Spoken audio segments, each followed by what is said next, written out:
do it! Don't let your dreams be dreams. Yesterday said tomorrow. So just do it! Make your dreams come true!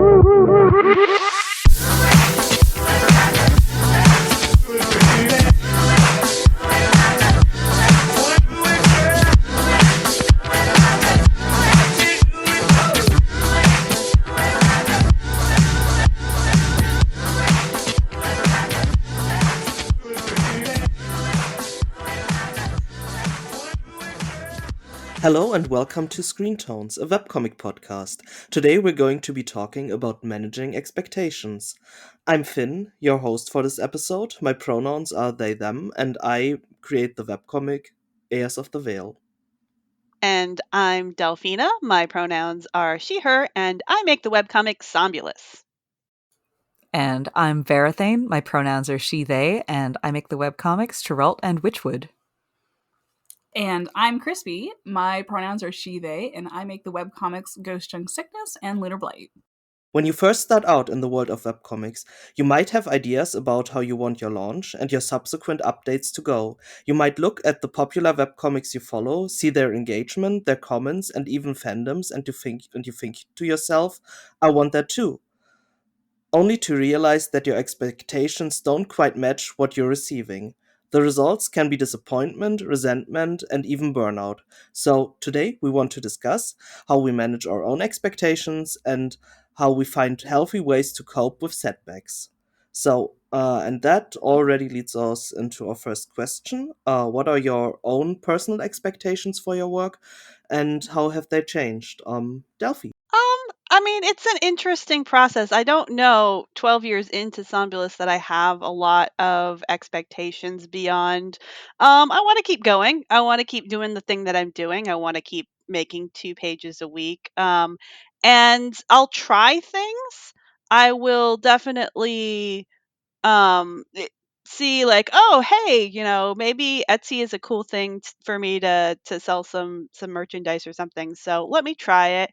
Or, oh, I've tried I want to do more pages and I want to hire a flatter or a colorist, so let me try it.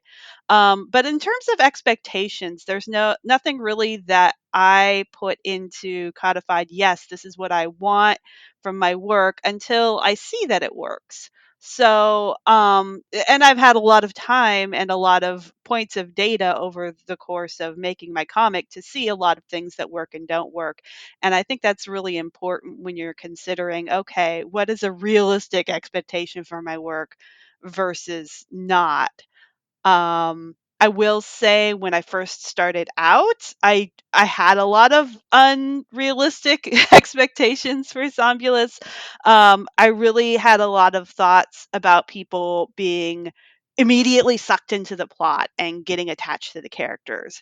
And that came from me having thought about these things in my brain for a couple of years before I even launched the story. And basically you spend a lot more time thinking about your characters than anybody else, so it can feel frustrating when you just start to put them out there in your story and people don't immediately latch on. um, but I came to find out it doesn't mean I'm doing something wrong. It doesn't mean I even if I did do something that was a little less than effective, that I don't have time to do it more effectively as I go.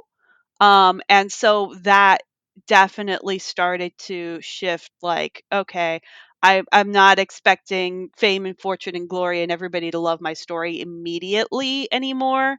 Now I'm gathering data. Now I'm seeing what is working and just building from the kernels of that. So that's uh, very much an attitude shift for me that's happened over the years. Yeah, it's funny the ways the scene has changed considerably over time. Because when I started doing webcomics in 2007, the kind of expectations that I and most other creators at the time might have going in were considerably different from like what people might see in the scene today. Like if you have not made a webcomic yet and you're looking at it from the outside looking in, the picture is an extremely different one. There were way less webcomics overall.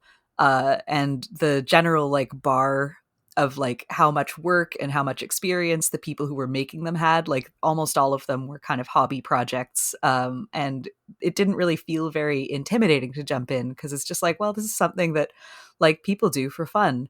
It's like a fun little hobby that you have, and generally nobody thought that there was money in it, including the people making them, with like a handful of prominent exceptions like Penny Arcade and stuff like that. But for any new person looking into webcomics back then, it's just like, well, I can do this for fun. People might read it. There's no way to monetize it though. So like you have to do it for fun because there's no, this can't be a career. Um, and it kind of helped me personally to like, I guess, mitigate the expectations that I had when I got started. Like the comics that I was being inspired by were done by like very passionate people, but it didn't really feel like you have to be super professional about it or anything. And like when I first launched Geralt, I didn't have I never bothered to install Google Analytics until like 8 years later. I didn't have comments. I didn't have Patreon didn't exist. Kickstarter didn't exist. So I was just kind of tootling around, mostly thinking of my audience as being like the 5 to 7 real life friends that were encouraging me to make it. Like I would make a page and then I would tell them about it and I'd be like, I put it on the website too. You can read it there. And like, you know, I was living in Halifax and I had friends in Toronto. So through the website, they could read my comic. And that was about as far as I was thinking about it. I wasn't really thinking I'm going to get a huge fan base and I'm going to make books and I'm going to become well known for this. And I felt like emotionally satisfied from just that, in a way that like if I was looking at going into webcomics today, well, I mean, I guess I did because I finished that comic and I started a new one. And my expectations in between the two have changed dramatically. And in part, that's because I, as a creator, now have more experience. Like, I've been doing this for a while and, like, I have printed books. So, like, my plans have shifted. The kind of things that are possible have completely changed. And it can happen very quickly. Like, there's a lot of things that are available now that didn't exist 5 years ago. Like Webtoon was not really present in the scene back then. I feel like the thing, honestly, one thing that changes my expectations, like there's experience for sure, but like also just things change. There's new stuff around, and yeah, I think it's pretty cool. As for me, it's a different journey. I feel like when I started making Ghost Junk, it was a lot of like hype about my own stuff because I'm just like, finally my little blorbos are going to exist in the story. They're in a comic. I want to feel like a mangaka. It's gonna be great. And comics are just something that I was always into. So putting it on the web and publishing it that way and then having people read it was something that was really, really cool. I started out in DeviantArt, kind of doing my first kind of iteration of that, called called Divine Ace. And you know, that was fun because you know, you upload it to DeviantArt, you'd get those like comments and stuff like that, and you'd be like, okay, people are engaging with the story that I'm creating and stuff. And I wasn't into the webcomic scene. I didn't actually know that they were called webcomics. I was just like, I'm just doing my little mangas and stuff like that. So my expectations were absolutely like bottom of the barrel low because I just wanted to do what I wanted to do. When that kind of shift with DeviantArt and the creators going to Tumblr and stuff like that happened, and I was kind of branching out and looking at more sites. We found out about Ink Blazers, and I was like, wow, it's a site just for comics, and they're web comics, and other people are doing them.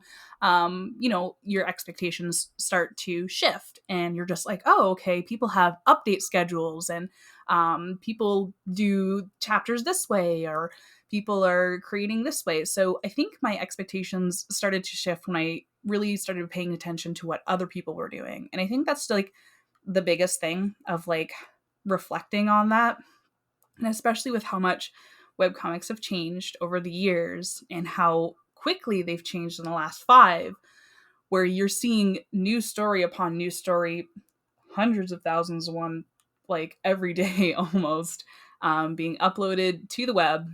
And there's just so many different ways to do things and so many different ways to achieve them that it's almost overwhelming for that. So again, kind of like Ali and whatnot, I wanted the books in print a couple years into making Ghost Junk because it's just something I wanted. But again, as the years kind of shifted, we went from Ink Blazers to being into Hiveworks, which is a publisher. um, that's when you start managing your expectations differently. And, you're on a contract to make a certain amount of this and you have to do a certain amount of that. And when we were on Ink Blazers, we had done our update schedules of like 30 pages a month. And then when we went to Hiveworks, it shifted to something else because this was the standard and whatnot. So, yeah, just kind of getting involved with what webcomics actually were in a community really changed that. And it's interesting too that you're saying like as things change because both you and Thane were talking about like things are not the same as they were 5 years ago. And I've definitely heard that it's better to kind of connect with people who are at the same step of the process as you.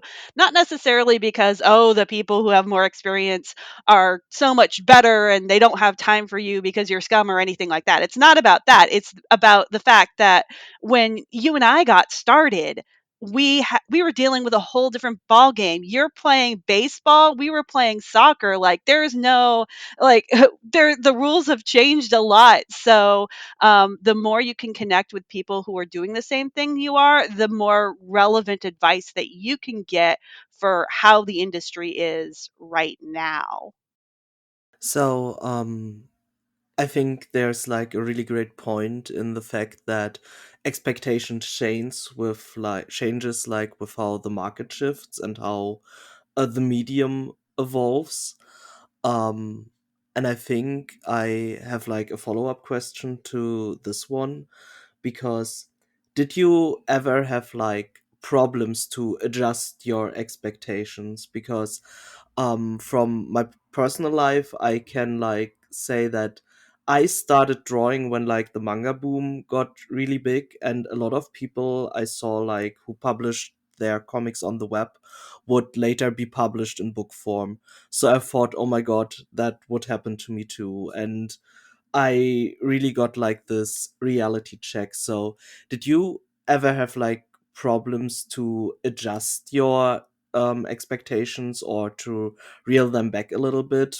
Because I can imagine that might be difficult, especially like in the last few years with the market shifting so dramatically. 100%. That has definitely happened to me. When I was talking about like starting out in DeviantArt, they had a lot of like implementations of like the Tokyo Pop kind of boom. And I knew that there were a lot of creators on that space that were unfortunately put into that little scheming scheme, I will say, with how it kind of developed. And again, kind of like with Finn, I was like, wait, these people are creating their comics and Tokyo Pop is putting them in books, in bookstores. I can see my silly little comics like that. And of course, like at that time, I was like, oh man, like I like what I'm doing. Therefore, obviously this is going to be printed and people will obviously massively enjoy that too. So that definitely was like a really um I don't know, it was a really fast kind of fire that was like really, really hot and then it burnt out immediately when I was like, I guess my stuff's really not that great. I don't know the exact moment of when it hit me, but I know that adjusting it from that really big wish and that dream in that moment was really hard. It was a hard pill to swallow because, I mean, of course, I feel like, a lot of people want to see their work elevated and enjoyed at that level, right? I mean, like, you like reading books and picking them up and giving them to other people and recommending stuff and blah blah blah blah blah. Like you would like that in your own kind of work and stuff. So when you have an expectation that you see somebody else getting that and it's a peer or somebody you knew or whatever, and that's the thing with DeviantArt is like, oh, I follow that person, there are books on a shelf, like, oh my goodness. That's something that feels very real, very tangible, until it's not necessarily available for everyone, and it's not always the case to kind of grab at that. So like I said, it is a tough pill to swallow, because I mean, big dreams, right? But I'm none of us are saying that you can't dream that way either, because luckily, with how it has shifted over the years, is that um, self-publishing has absolutely like knocked it out of the park with quality, growing that way and accessibility to that. So that's pretty cool. Also, on that same note, I would love to not handle stock and have it in a warehouse where somebody else ships it out, but that's another for another kind of time. But it still is something that you can get to. There's just a little bit more work that you have to readjust to. Yeah, for me, I was certain beyond all shadow of a doubt when I started that I would be able to sell my original pages on eBay, like the inks and stuff like that, and people would like buy them and bid on them and stuff to have the original art, because it was so emphasized in like American comic book culture that um originals had value, and all of the you see like the Marvel or DC people selling the original pages from the thing, and even some webcomic artists did it too. And that got shot down real quick for me, because yeah, that is not the level at which anybody, I don't think anybody really operated. um and yeah, I had a very inflated view of my art that had to come down very quickly when I realized, like, oh, maybe maybe I have a little ways to go before I'm even like generating illustration quality stuff. And then I came to like the understanding that illustration quality stuff isn't necessarily what makes a good comic, and it wasn't really what I wanted to put into my comic, because that takes time, that takes energy. Sometimes it takes the focus away from what you want the story to be. And when I realized, hey, the story is really important too. Getting this out in the pacing I want and the time that I want is important too. And I'm not an illustrator right now. I'm not a like super detail oriented illustrator, and my stuff isn't going to be the Mona Lisa. That's fine. That's actually fine. And that was kind of a good early wake up call for me, but definitely something I had to reel way, way, way, way back. I also used to do a lot of uh merchandise ideas. Like I had like stacks of sketches of all the things that I wanted to make. I wanted to make clocks, I wanted to make shirts, I wanted to make tote bags. I had all these things that I wanted to make, like in the first year that I was putting this comic out, before anybody knew what it was. And that needed to come way, way, way, way, way back. That was also, I didn't have the audience to support that, and thankfully Kickstarter started getting traction as my comic was going, and that's a great way to see exactly how many people are willing to pay for a thing that you make. And so that also helped me regulate things, so I wasn't buying a million plushies and setting them in my closet and wondering why nobody was buying them. That mention of the selling originals like through eBay or whatever, it was reminding me of like some webcomics that I used to see back in the day would have like a button to like buy the original of this page as you're like flipping through it. Like I think it was They like a strip did. comic. And I was like, wow, what a genius idea. I wonder, like, could you make a living off of something like this? I don't even know how one would begin to approach like coding something like that in, so I never actually pursued that. But like the thought definitely did cross my mind. Like, I do my comic on original pages. What if I was to sell thems. I think one of the like WordPress themes that you can use, uh, Comic Easel maybe, actually has like a button you can toggle that will make this button pop up to be like, here you can buy this page. I think that's like something that's like programmed in, which is kind of funny now that you mention it. That is pretty cool. I know there's that whole like WooCommerce thing that's tied in with WordPress and stuff, but I've never investigated. Yeah, I think Comic Easel is like really old, kind of. Like a lot of people have been using that for their like WordPress sites for a long time. So I think that might be where that comes from. Mystery solved. Perhaps, maybe. But I think that leads very nicely into our next question. So, when you're preparing to launch your comic, or even when you prepare to launch a specific update that you have been working towards, it's very important to like build up that hype for you, also for yourself, and also for your audience. How do you create like a good balance between this and the expectation that creates? Because you might either need some time to reel in that audience, or your audience might not react the way that you have expected.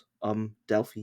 Oh gosh. Okay. Yeah. So this is a trap that I fall into a lot of times because I'm very excited about my characters. I'm very excited about my story. I'll get to a scene that turned out really good in my personal opinion, and I'm like, "Oh, the readers are going to love this." Cuz I love this so much.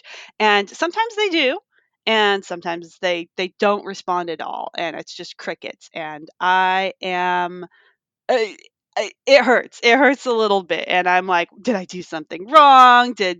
Why did my beta readers respond to this, but my readers didn't?" And, maybe it's a different audience or whatever, and so I feel a little bad about it for a bit. But it's okay. I think there can be a fear that you have one chance to hook people. When the page goes up, people are going to see it the day of, and if you don't do it right, they may go away forever, and they'll never get anything out of your scene or whatever. And that's a lie. That's really not true in my experience. Because especially when you're starting out, people discovered my comic for the first time the day it launched. They discovered it 1 year in. They're discovering it 12 years in after it launched. There is always time, and there are scenes that once they sit there for a little while, and you have more pages after them, will be a lot more impactful on a reread, or for people who are coming in and can get more of the story as they're catching up. So it's fine. And I just got to kind of remind myself that it's a marathon, not a race, and it people will appreciate it over time if I just kind of stay the course and trust my instincts. I think that marathon, not a race point is kind of the most important thing when it comes to webcomics, just in general, because it's such a long game. Like you can have a really good launch for your comic. Like say you've been working on it for a while, you talk about it with like all of everyone you know online, and then they all will like share links to it when it goes up or something. Like, it's nice, maybe a bunch of people will look at it all at once, but even in circumstances where you have like a launch like that, there will be like a period afterwards where it kind of will taper off for a bit. Like people will see the beginning and they'll be like, bookmarked, I'll come back later. And then, you just got to wait for more pages to build up. And then like people will find it in like a little trickle as you go through it. And you can't really control the pace at which people find it. Like there are things that can make an impact, like external forces, like maybe it's on Webtoon and it gets a feature or something like that, which will like give a bunch of readers all at once, and then when the feature ends, that will stop. So you kind of have to get used to periods of like slower growth. Like with any long ongoing project online, there are going to be points where it feels like nothing is happening and nobody is reading and nobody's looking at what you're doing and you're shouting into the void. But you just kind of have to keep going. And like there will be points where, like, you know, a new reader will find it and they'll comment on every single page and it'll feel incredible. And then like 2 more weeks will go by and you won't hear like from any more new readers. And it's just a matter of kind of making sure that emotionally you're ready for that feeling and have kind of made peace with it. uh I find something that that personally helps me on some level is like that I have built like a fairly large buffer, and a lot of my pages are kind of prepared so far in advance that by the time they go up, I have personally kind of lost track of like the hype, and then it's a pleasant surprise when people respond well to a scene. It's not necessarily a I can't even really call it a solution. It's just kind of become the way that I work, but it's definitely not necessarily for everybody, because there are certain things like you lose a bit of the immediacy of being in the scene yourself at the same time that your readers are. There are actually really nice sides to creating pages as they go up. But it does, I like the peace of kind of just letting the pages go as they go, and I'm not super connected to what's happening. So it's not going to bug me if a page gets less comments than usual, because I've already forgotten what I was thinking, what I expected for it. And with social media, I kind of take a similar approach, like take advantage of scheduling for stuff, and websites where you can set it and forget it. Like I like those the passive sites like Top Webcomics, where you can make a listing for it and then just walk away and not think about it. Yeah, that's my strat. That's a good strat. I like Yay. that. I have the same strat. Like, Space and I work pages ahead. Absolutely pages ahead, like chapters ahead. I feel like you work the same way. Yeah, I'm like 3 chapters ahead right now. Yeah. What? No, I'm not that powerful. I'm so jealous. Same. Oh, I just gotta do comics. But I feel the same way. Like, it's all about that pacing and the way that you want your story to be enjoyed. So when I think of like Ghost Junk or Lunar Blighter or anything like that, and the way that we write, it's very like consumed by the volume. So I'm just like, okay, we're still uploading on the web like a webcomic, but our best way, or the best way to enjoy it, is book format and all in one volume, because it's all thematic and it's like gonna hit the beats how you read that. So that's how I kind of control that. Similar to Thane, just kind of like, I've already worked on the pages, they can go into the wild. I'm not going to be sad when like they're hit that way and stuff like that. It's okay, it's a good feeling. There are certain points in the story that I am really excited to kind of get to, and you know, you do want that engagement and those kind of reactions. And you know, it always depends. And I think that because it's something that you don't have control over, you know, I don't want to say, don't get invested in that. That's how you avoid it. Because, I mean, come on. This is still something that's really, really important to you, and you want people to care too. So, you know, that's kind of cruel for me to be like, I just don't care stuff. But to kind of balance that, there needs to be a little bit of letting go. There needs to be a little like, you know what? I really like this, and I can't wait to see Space Cat like fight the Galactic Empire with like the ultimate move that Space Cat just learned. And you release these pages, and then people are like, first. So it hurts. It does hurt, like Delphi was saying. Like it's hard to swallow that sometimes, but like I'm saying, like there needs to be some kind of balance that you have to reel back some of those feelings, because the cool thing about webcomics is that they've always had the advantage of being unique and able to be molded into any story you want. That said, webcomics don't have like teams of high ups kind of twisting works for a more general market. It's your unique story, so it shines most when it's told as such, when you're indulgent and just being like, hell yeah, Space Cat's gonna get ripped in this scene, woo!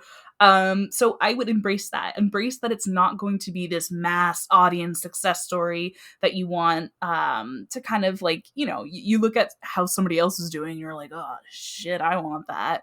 But that's just not the case. It's, and I don't want to be like, it's not realistic.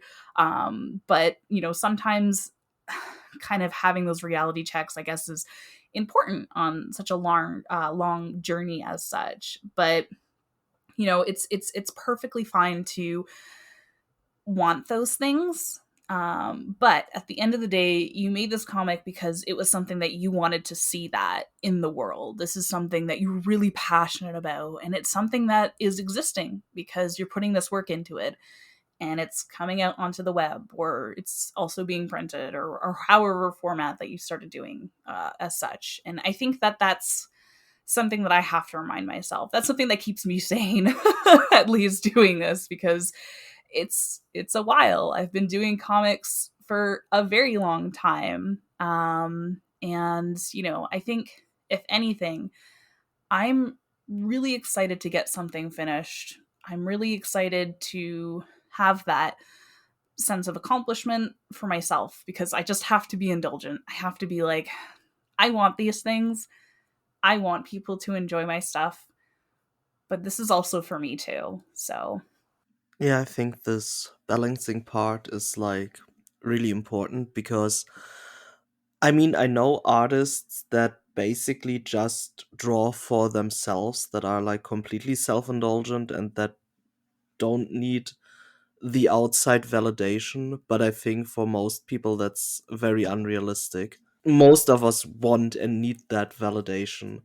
And I think if we just like completely stopped being like, yeah, I care about the reader's reaction, like if we stopped caring about that, then I think part of the like reasons and motivations why we work on our comics would probably also fade. So I think that's probably, in my opinion, why this balancing is so important, because you don't want to like not care. You still want to care, but you don't want to care too much. So it's not that hurtful. And sometimes you still care super much and you kind of just have to like shield yourself from the disappointment, I guess. Well, I think too, a lot of times when I'm looking around and I see somebody who has a lot of different comments on a page and I'm feeling a bit of FOMO, that like that didn't happen overnight for them, and you shouldn't expect it to happen overnight for you either, because sometimes like I'll be looking through my own archive and I'm like, wow, when did this page get like 20 comments? And it was because it's been up for 10 years, and like 10 years of people have been like collecting and like putting their thoughts in, and it's a slow trickle, like Thane was saying. It's not it's very normal for many creators versus everyone busting your door down immediately. And I think knowing that is kind of key towards altering your own perceptions of success versus failure. I think the thing that's like kind of hard to wrestle with like the change in webcomic climate is that, everybody in this chat has a comic on their own site. And we're kind of like webcomic, I don't want to say webcomic olds, but we all also are. Like, We are. yeah. All of us. We're pretty Definitely, yeah.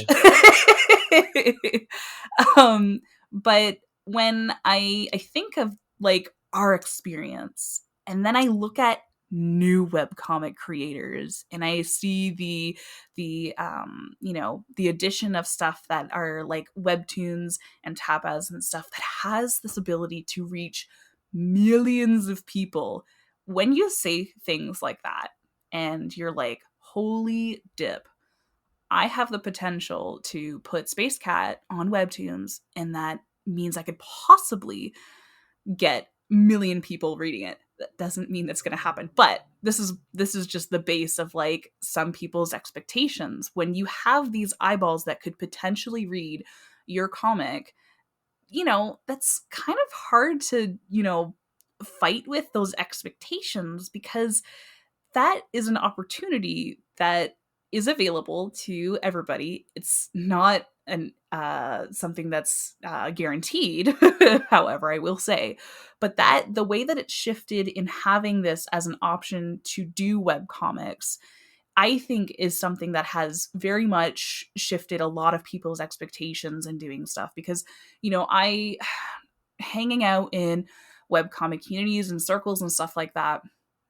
kind of makes me sad with some of the new ones, new creators getting really, really into, I have to do this.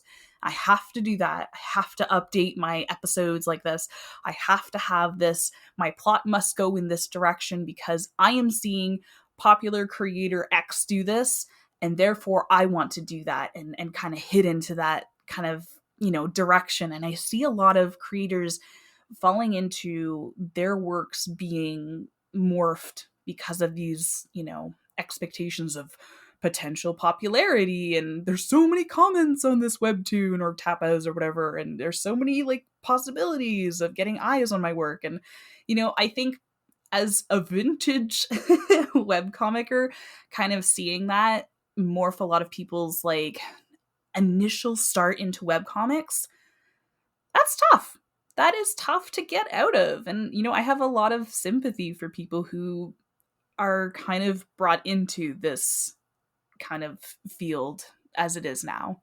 I kind of wonder if we dealt differently with like our expectations, because the kind of dreams and expectations we had were a little bit further away, kind of less attainable. Like you start out and you want a book deal, for example, and I don't know, like seeing a comic on webtoons have like millions of like readers, that seems a lot closer to me than like getting a book published, for example.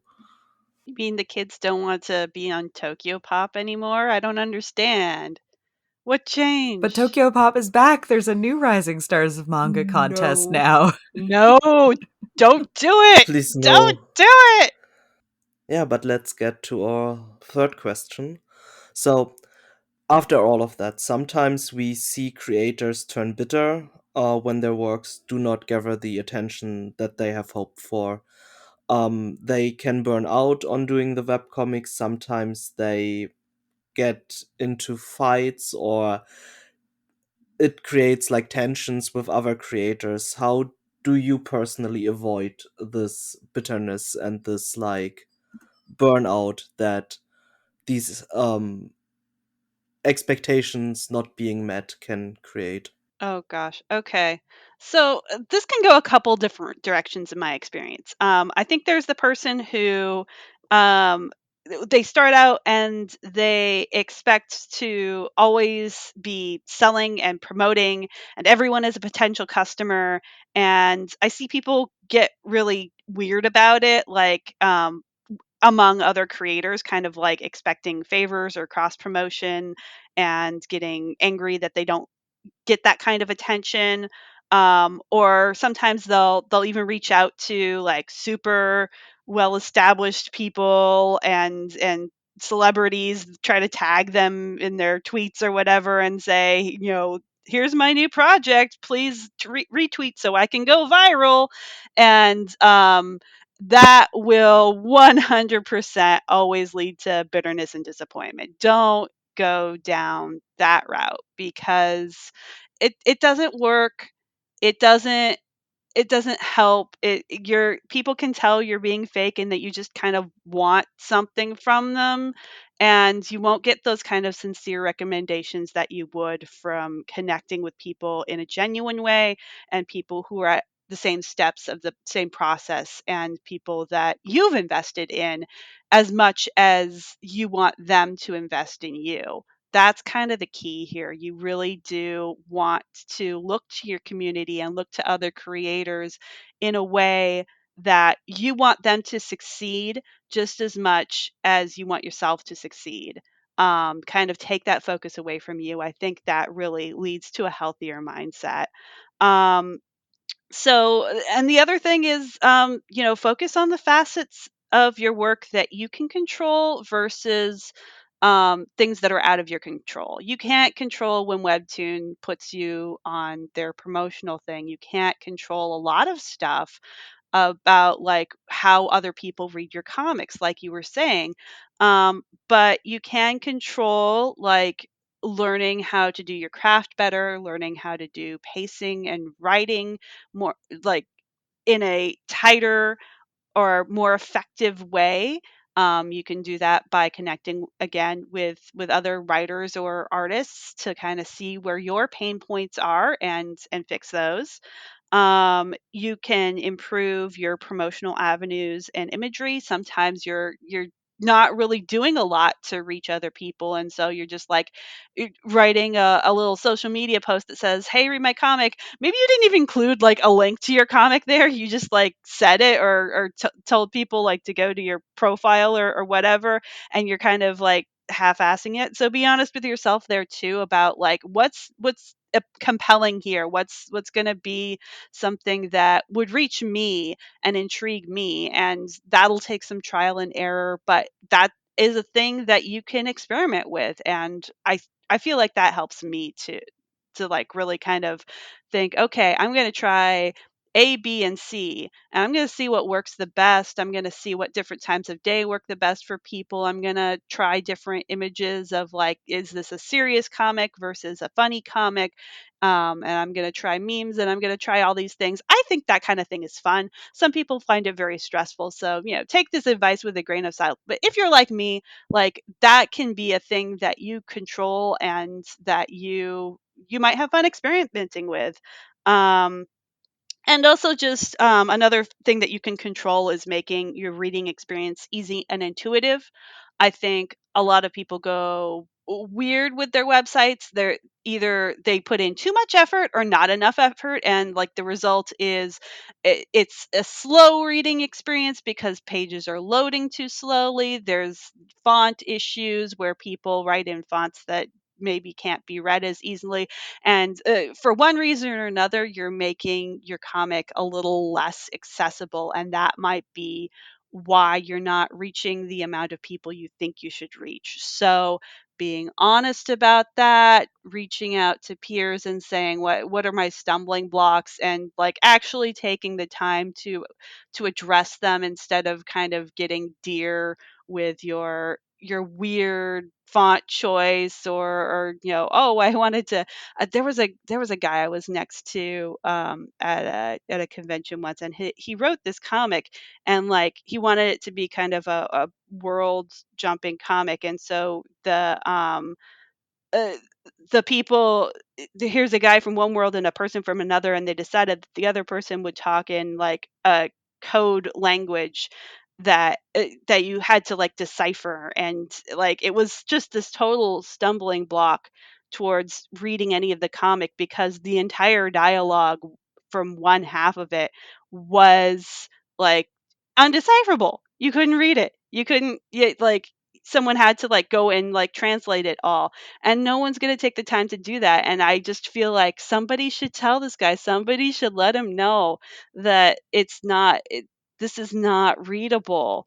And uh, that's that's the kind of thing that like yeah, you kind of do have to reach out to people and get out of your own brain sometimes when you think you have a really cool idea that might be impacting accessibility. So those are things just kind of because it is true. Sometimes things take time. You're doing great and there's absolutely nothing you can improve, and it's just going to be a matter of time before people find and love your story.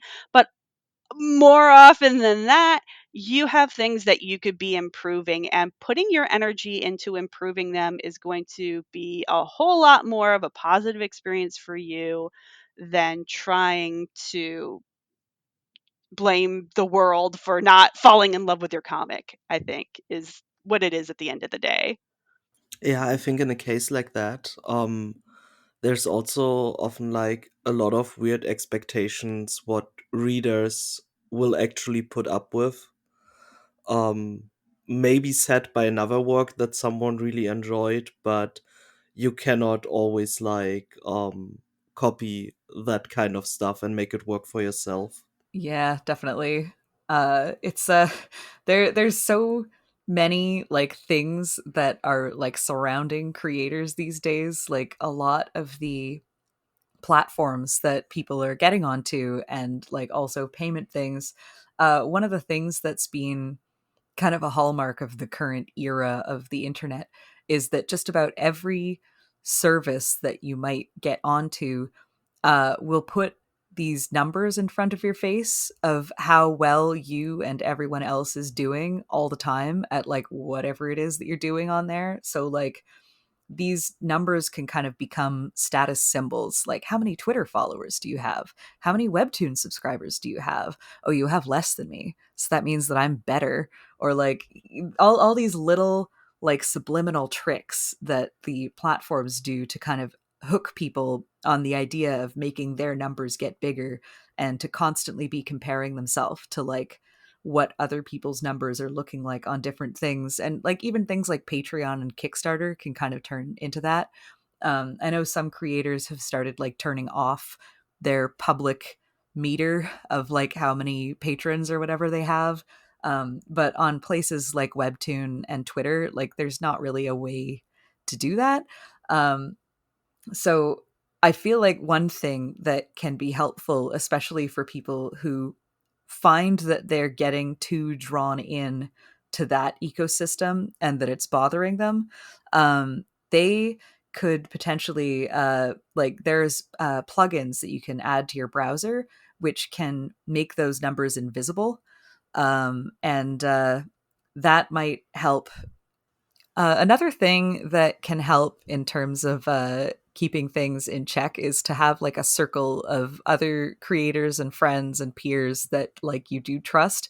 And there's kind of different like categories of folks. Like there's people who you can turn to for craft help, but it's also nice to have like a couple, at least a few folks who you can talk to about like those feelings, like those emotions, like friends in the scene or like friends in real life who aren't really in the scene that you can turn to when if you have these things that you're struggling with. Because something that I personally think is pretty important is to keep uh, things like bitterness or like envy over other people, like these emotions are things that nobody can control how they're feeling, and you can't just like turn those off.